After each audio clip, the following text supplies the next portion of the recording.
Hello again. Ladies and gentlemen, are there any questions to that what we have on our paper sheet so far?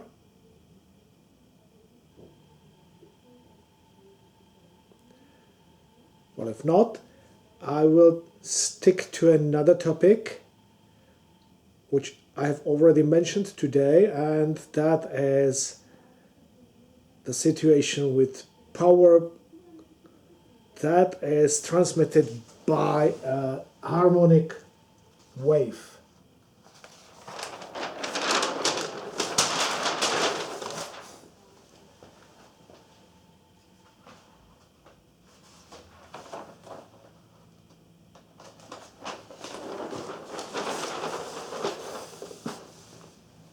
So our problem, let's first have the simpler one. Let us investigate what is the field strength in a case of a wave that is carrying 1 kilowatt per square meter of power.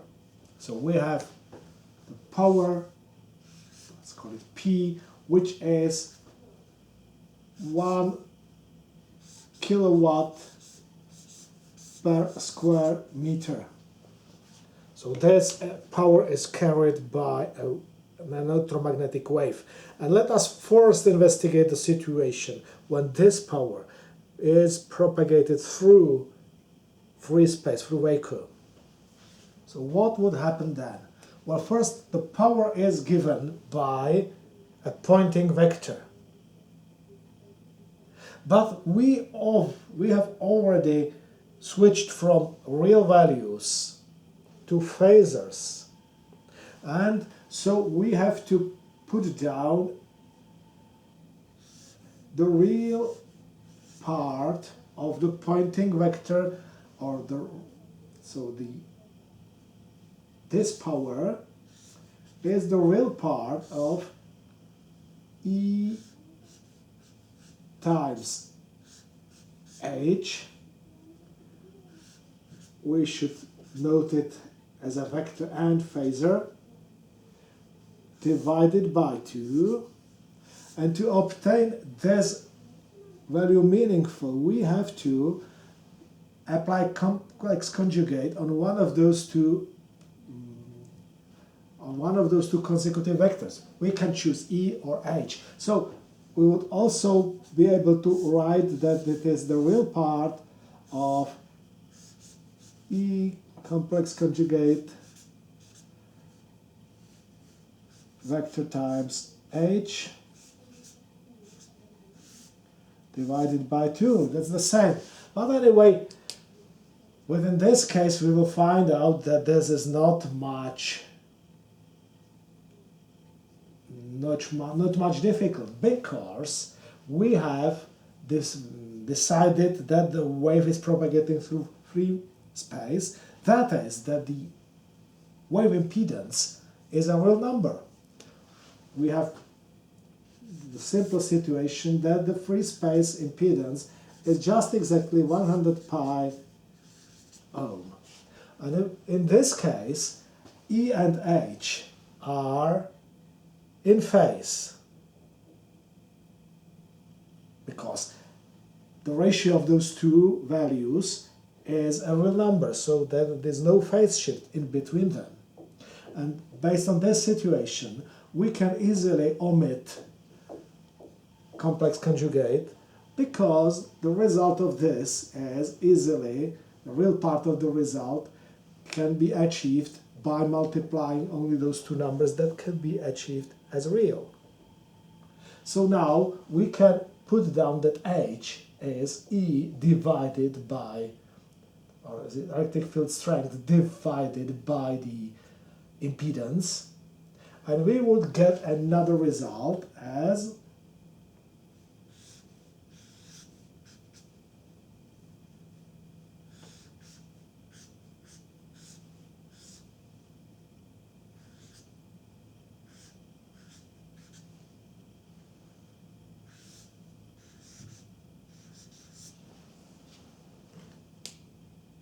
But this is very simple, isn't it? So we can find out that the field strength is given by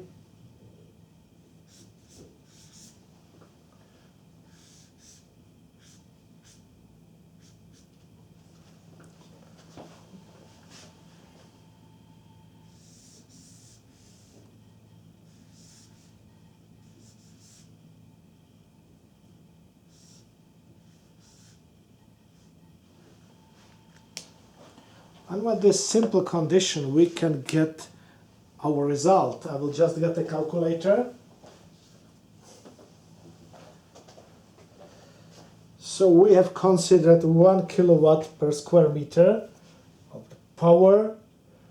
This is 120 pi ohms times 2. So we can reach the result, which would be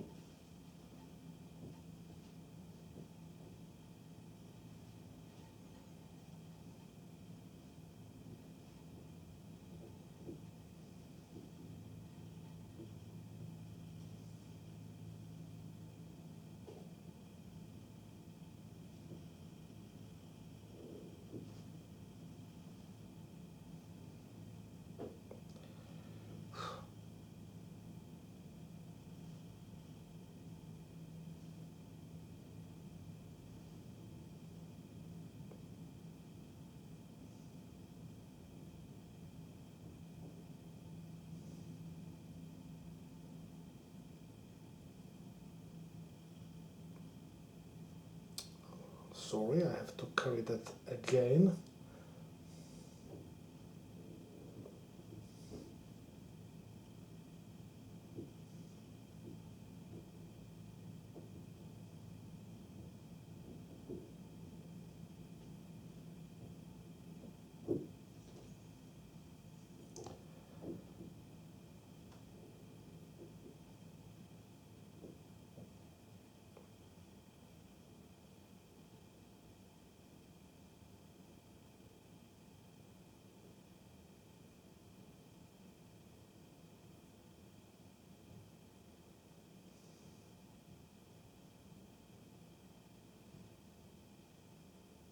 So it's something like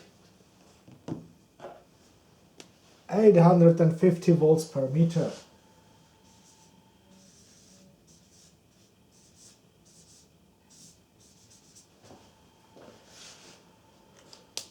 Now this is quite a lot of field, isn't it?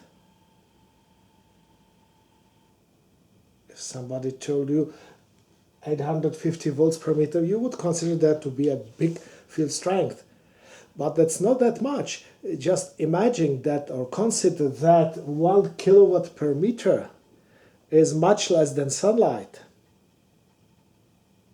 So in fact, we as humans are designed or are easily surviving a value of 1 kilowatt per meter within the sunlight, and we have to consider that this is not much power transmitted and not much electric field strength. But anyway, this is something that gives us, let's say, some estimation of the relation between electric field and power transmitted within a wave. Now we should ask for questions if there are any.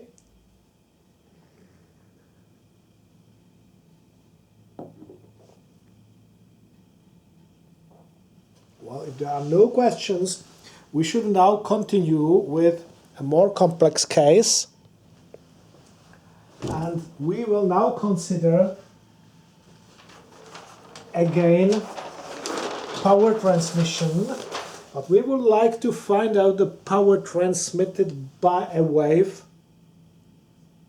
based on given field strength in the case of a lossy media. A lossy media is a media whose wave impedance is not a real number.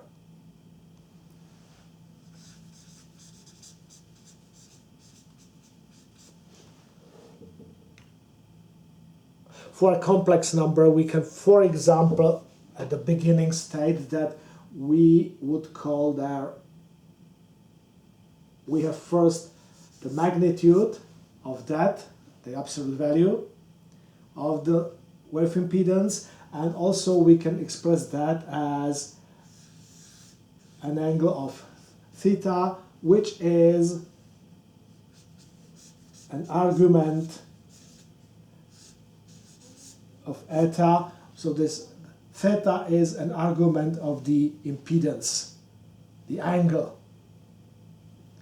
So getting that preliminarily, we would again investigate the situation of the Poynting vector and again rewrite the equation so that the power density transmitted by an electromagnetic wave is 1/2 of the real part of E, or vector phasor, times H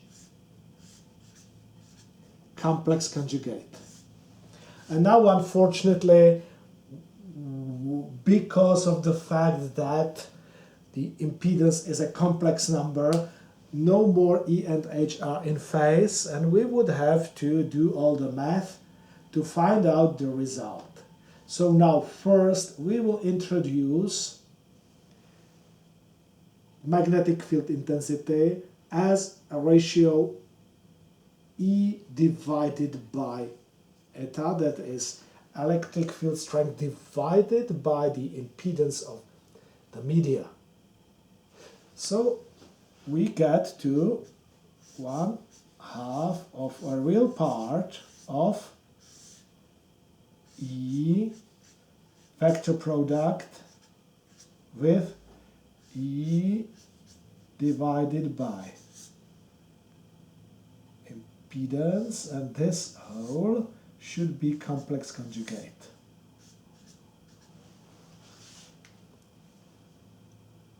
Now let us get rid of the vector product. As we remember, we have an ordinary electromagnetic plane wave, and those components are perpendicular, electric and magnetic, as far as this is propagating through homogeneous and especially isotropic media. And in that case, we may go on with a simplified equation. So we get to 1/2 of the real part of the expression E times E complex conjugate divided by the complex conjugate of the impedance. Just, I have used the rule that a complex conjugate of a ratio is obtained by complex conjugating both numerator and denominator. And if you multiply a number with its complex conjugate, you get a square of its magnitude. So this can be again rewritten as 1/2 of a real part of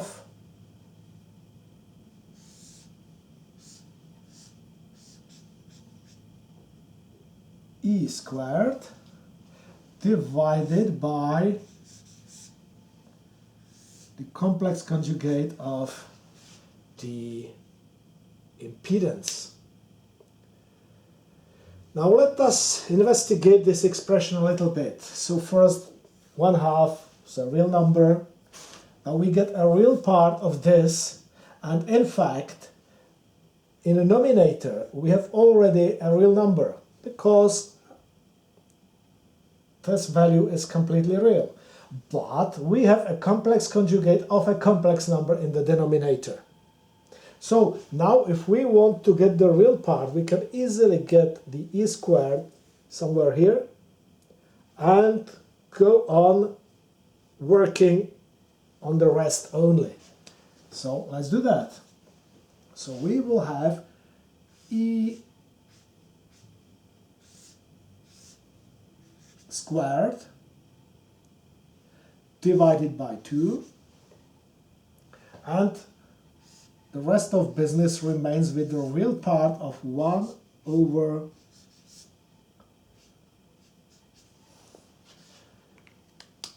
the complex conjugate of the impedance. Well, okay, this is an equation that we can, for example, elaborate in this manner.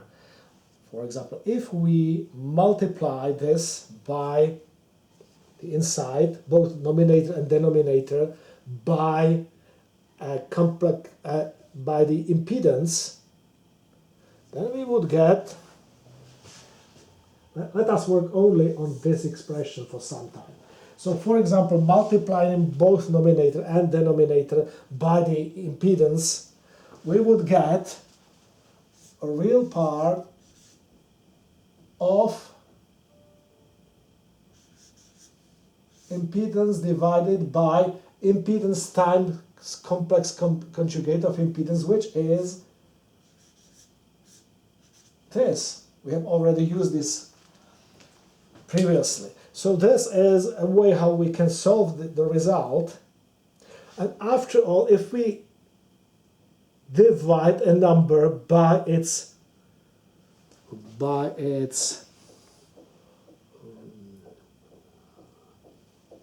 magnitude, it's also an understandable value. So now we can find out that we have a real part of something which has a complex numerator and a real denominator. Again, we can do what we have already done and subtract that something here. So we can arrive to a new formulation which would be E squared divided by 2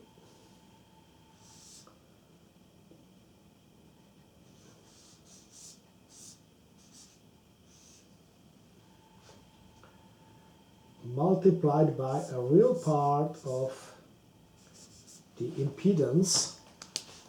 And now this could be rewritten to the final form, which is quite convenient, and this is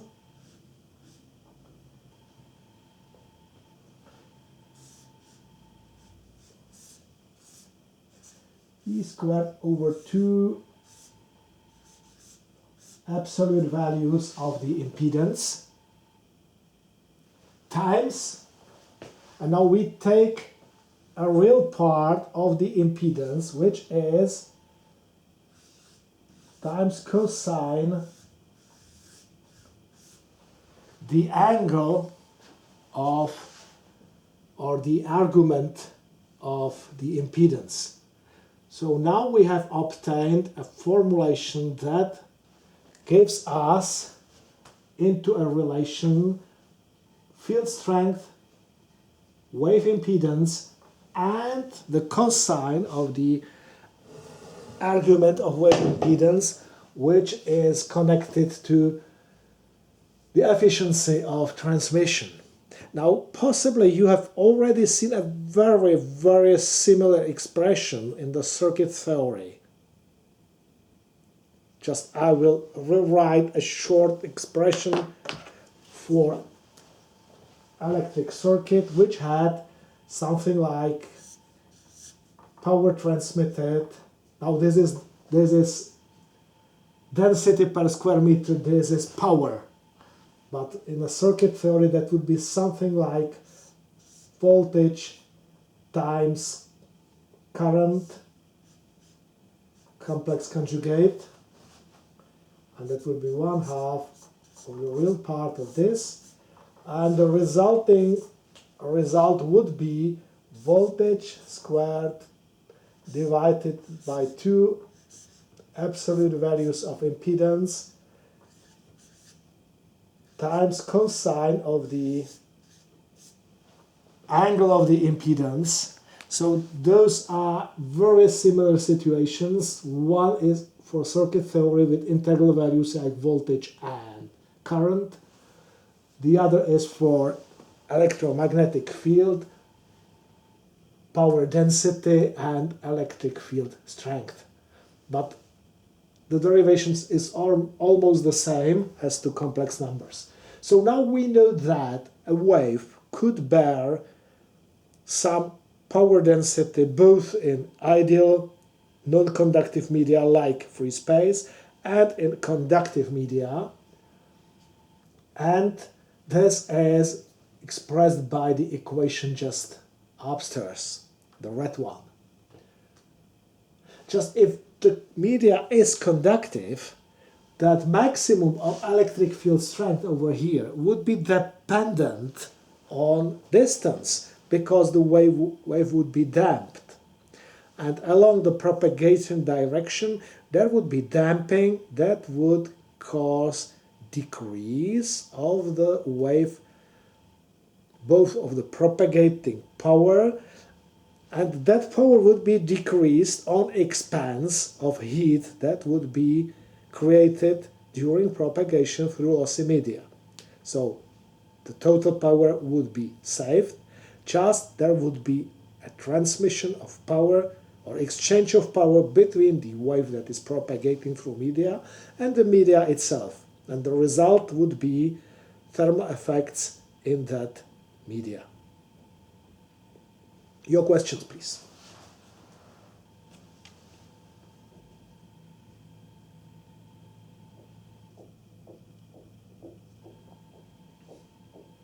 If there is no question, I will add one more example that is relevant to this case. Let us have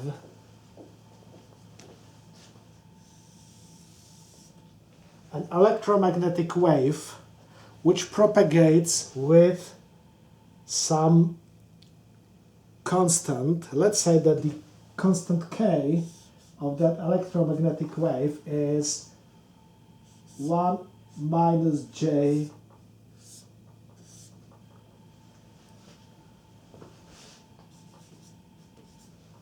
it's measured in 1 over meter, so that's the constant, the propagation constant of our electromagnetic wave. And my question would be, at what distance would this wave lose 1/2 of the power? That is, we have some power density at one place, let's call it S0, and at some distance, we will call this distance x, the power density would be S0 divided by 2. And the wave propagates in this direction. Now let us find the distance for the case of a wave that has propagation constant 1 minus j. So, first, what does that mean? Lost half of the power. It means that this power and this power have the ratio 2. But we should first investigate how we got those numbers. So S0 is given by this expression. We have some E squared divided by 2 absolute values of impedance times cosine theta.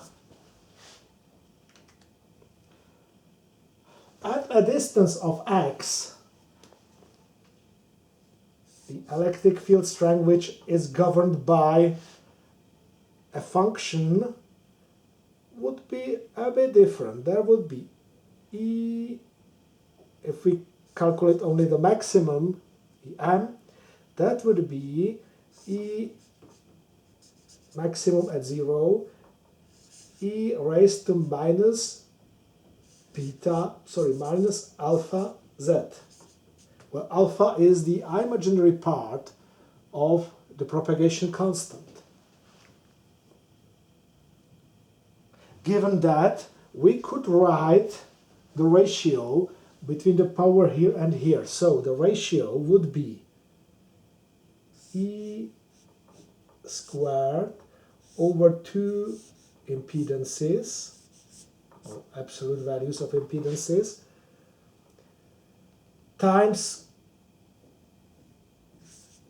cosine theta, this is the value here, divided by the value at the end, which would be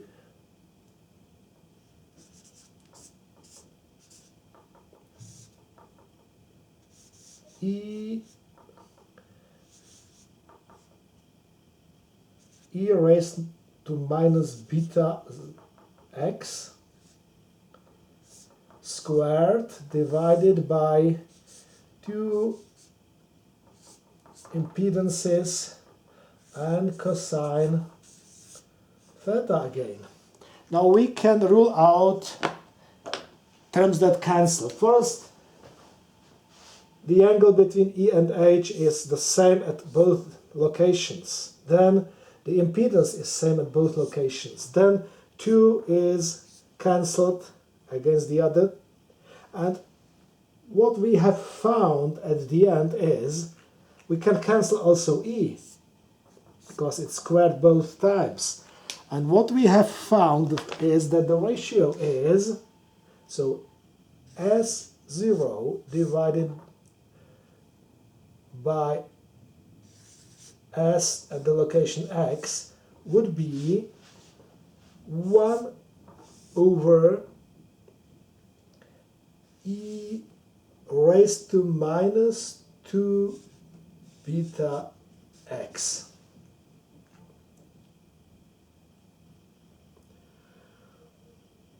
Well, but we wanted to find x, so we have to elaborate this a little bit.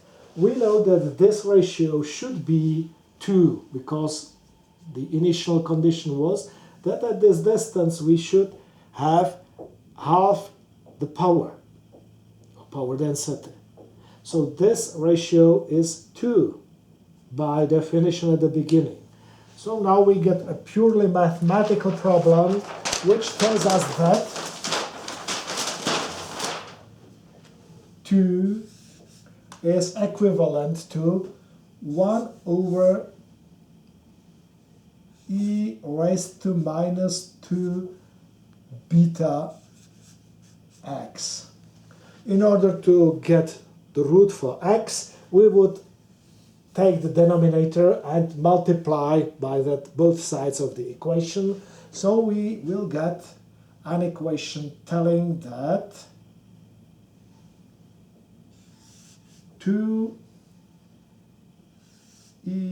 raised to minus 2 beta x is equivalent to 1. It would be quite convenient to divide both sides of the equation by the number 2. So we would get e raised to minus 2 beta x is equivalent to 1/2, the ratio of powers. And now, unfortunately, we would need to logarithm both sides of the equation. So applying natural logarithm, we would get minus 2 beta x is equivalent to the logarithm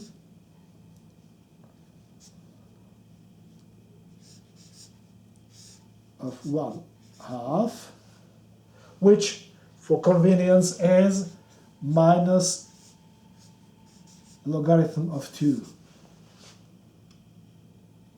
And now it's quite easy to find a solution. We just divide the equation by minus 2 beta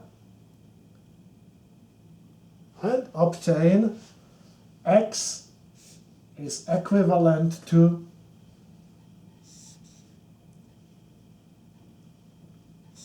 a logarithm of 2 divided by 2 beta. So this is the distance at which the wave damps so that the power transmitted is halved. That means that at this distance, a half of the power carried by the wave has been converted into heat. Your questions, please.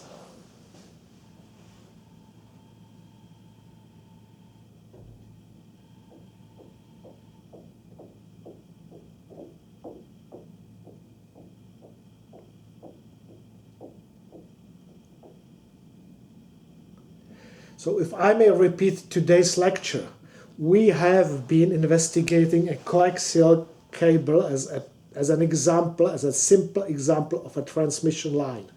We will have to return to that line anyway at the end, or at the beginning of the next lecture, because still we have not established all the parameters of the line. Now we know the wavelength, we know some properties, but for example, we have not been discussing maximum power transmitted, and that would be a question for the next lecture. At the same time, we have also investigated the situation of reflection of a plane wave perpendicularly incident with an interface between two media. Again, we have found a reflection and transmission coefficient, and we have specified formulas to obtain those two coefficients, and we have had a simple example on wave reflection at an interface with media with relative permittivity 4 times bigger than the media, or relative permittivity 4. Then we have considered propagation of power using an electromagnetic wave, which we have somehow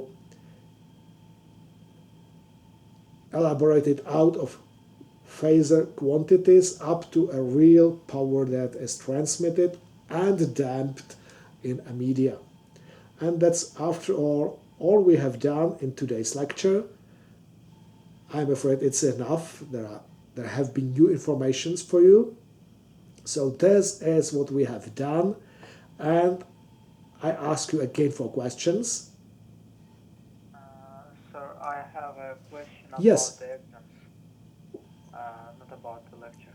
Well, okay, so what is the question about? About the exam. Yes. I want to know, could you send us a sample exam? So, Well, I have already sent it to somebody possibly, but anyway, I will put a sample exam. It's already on my webpage from last year, but anyway, I will put a sample exam to this group in Microsoft Teams. So there will be a file which will be a sample exam from some last year, okay? yeah, okay, thank you very much. Welcome.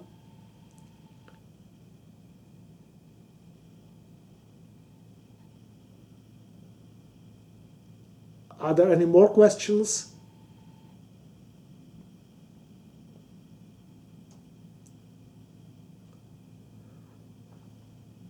Well, as we have done all we should have done today, and as there are no more questions,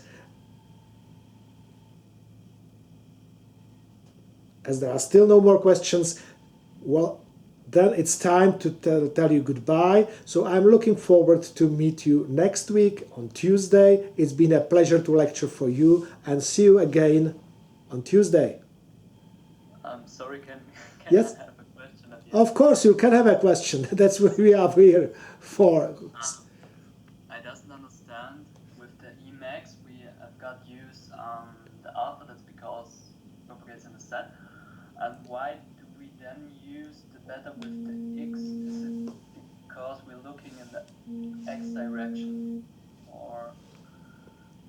Well, I'm not sure which equation do you refer to, so may I will return the paper, flip back, and please cry when the equation is on the screen, okay?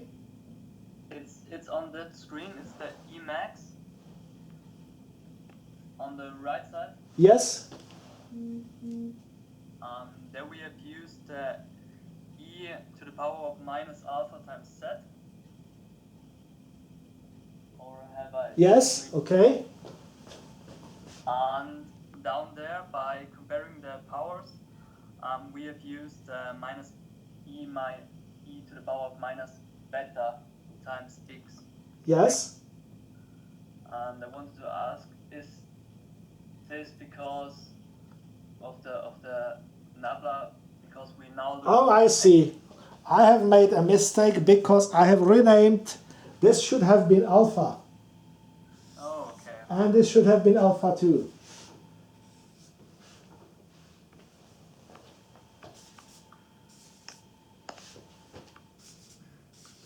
So to be absolutely sure, I would rewrite that equation. It is x is logarithm of 2 divided by 2 imaginary parts of k. Well, the problem why I have done the mistake and the problem why this is somehow difficult is that different authors do name differently those parts of the propagating constant. So sometimes alpha is the phase, sometimes alpha is the damping, and vice versa. And I made a mistake. So if I put it 2 imaginary parts of k, it's clear for any notation. I'm sorry for making the mistake. No problem. Thank you. Thank you.